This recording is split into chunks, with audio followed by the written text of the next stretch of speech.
ಚೇಳೂರು ಹೊಸಕೆರೆ ರಸ್ತೆ ಕಾಮಗಾರಿಯನ್ನು ಬೇಗ ಮುಗಿಸಿ ಸಾರ್ವಜನಿಕರಿಗೆ ಅನುವು ಮಾಡಿಕೊಡಿ, ರೈತ ಮುಖಂಡ ಅರೇಹಳ್ಳಿ ಮಂಜುನಾಥ್ ಆಗ್ರಹ.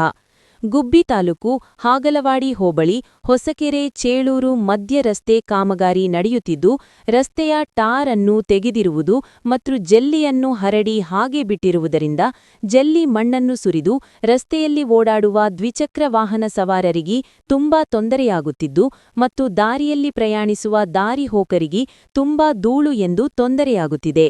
ಸಂಬಂಧಪಟ್ಟ ಗುತ್ತಿಗೆದಾರರು ಮತ್ತು ಇಂಜಿನಿಯರ್ ರವರ ಗಮನಕ್ಕೆ ಮಾಧ್ಯಮದ ಮುಖಾಂತರ ಈ ರಸ್ತೆಯ ಕಾಮಗಾರಿಯನ್ನು ಬೇಗ ಮುಗಿಸಿಕೊಡಬೇಕೆಂದು ಒತ್ತಾಯಿಸಿದರು. ಅಲ್ಲಿಯವರೆಗೂ ರಸ್ತೆಗೆ ಧೂಳು ಹೇಳದಂತೆ ನೀರನ್ನು ಬಿಡಬೇಕು ಮತ್ತು ಕೂಡಲೇ ಜಲ್ಲಿಯನ್ನು ಹದುಗುವ ರೀತಿ ರೋಲರ್ ಮಾಡಬೇಕೆಂದು ಒತ್ತಾಯಿಸಿದ್ದಾರೆ.